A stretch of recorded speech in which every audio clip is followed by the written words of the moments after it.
Oh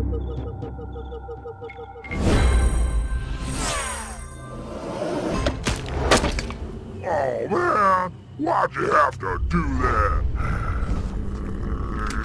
No, look, you don't need to do that! Something Einfo Games loves to ask developers is, what made you want to become a games developer?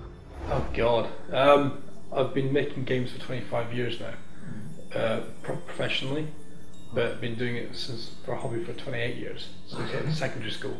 So it's just evolved from me being a gamer in the early mid-80s with playing Spectrum and Atari ST and Amiga and stuff, then going from there and saying I want to make games. And it's just become a hobby that I actually do for a living. It pays me. Yeah. That's it. So how did you, Lon, and Abe meet? I kind of felt in the early 2000s that it was about time they went back to Abe and remade it, but 2.5D. And I found out later, a friend of mine, Dan, was a friend of Lorne's. I kept saying to Dan, you should get Lorne to remake Abe, because it'd be great. Oh, he doesn't want to make any more games, he's done with games right now, he doesn't want to do anything, he wants to do something else completely different.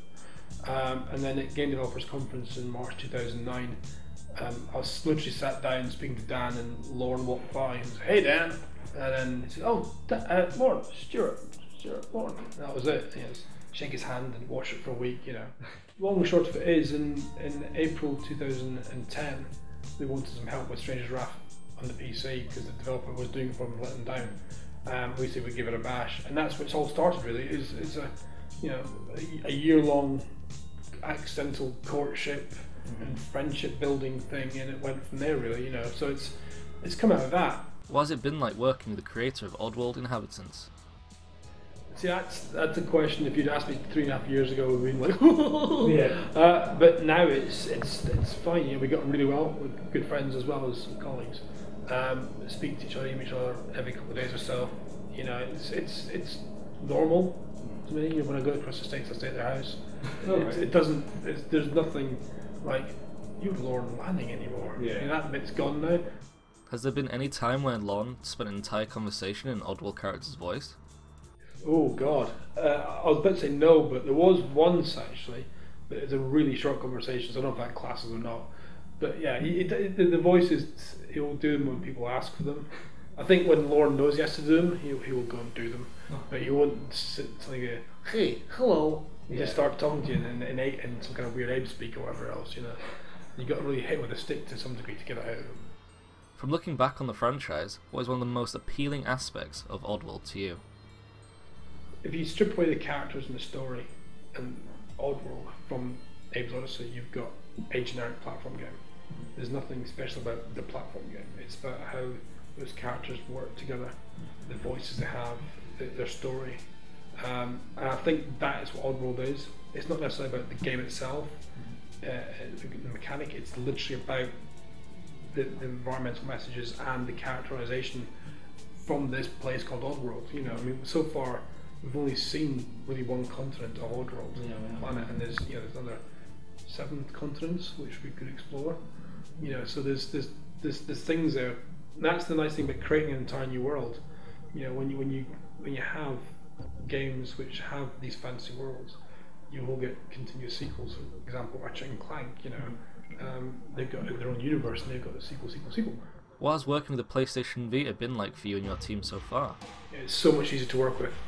The only downside we've seen is because it uses the same system as PS3, the package file system.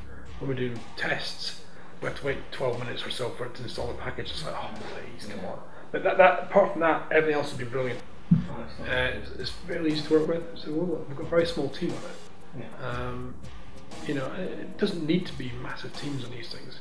If you're taking something that already exists on another platform, you give it to basically a team of programmers and an artist to do any art changes need to be done, and the programmers can just get on and crack on with it.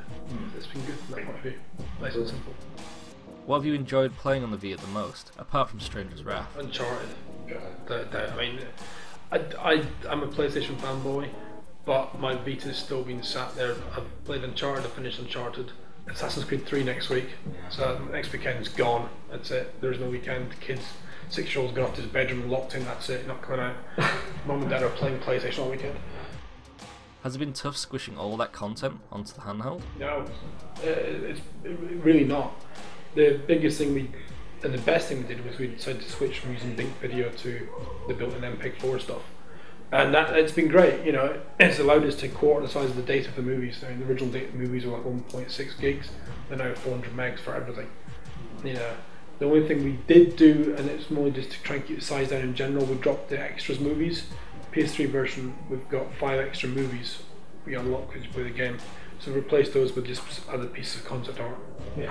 Again, stuff that isn't on the PS3 version, so it's a little bit different. The other thing we're adding is leaderboards onto the Vita version. Leaderboards. Oh, So like, how quickly can you finish tutorial level? How quickly to capture the various bounties. From the point you get the bounty to the point you capture the bounty. Leaderboard for overall time start to end of finishing the game on easy, medium, and hard. And also that at the end of the game is a timed 3-minute run. The fastest time in that sprint gets on a leaderboard as well. Were there any changes that need to be made for the Vita version? The main one is the UI system. Also exists a touch-based system. We wanted to support as much as we could do, and having a traditional, you know, menu up and down D-pad X is just wrong. So we completely did the UI again, based on the PS3 one.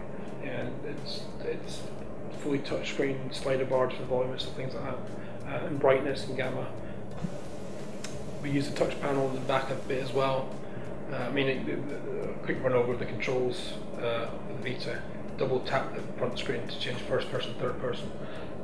Rear panel is hand over hand rope climbing, kind of like Uncharted does. When you punch people in first person mode, is 2-finger tap on each side for whatever fist. And then the sniper rifle and binoculars, you can zoom in and out by pinching and stretching. And that's it in terms of real change for the Vita. The only other change we did is we dropped down the poly count in the main character a little bit, because we felt that 20,000 polys was great, but on a screen that size you're not going to see that, so it wasn't worth extra resources. Not that it was costing us that much, but you know, we thought we'd bring that anyway.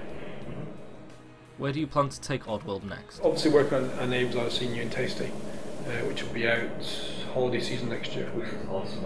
Thank you. That's our main focus. Once Stranger's out of the way with them, we're doing a final update to PC Stranger and then the Vita Stranger.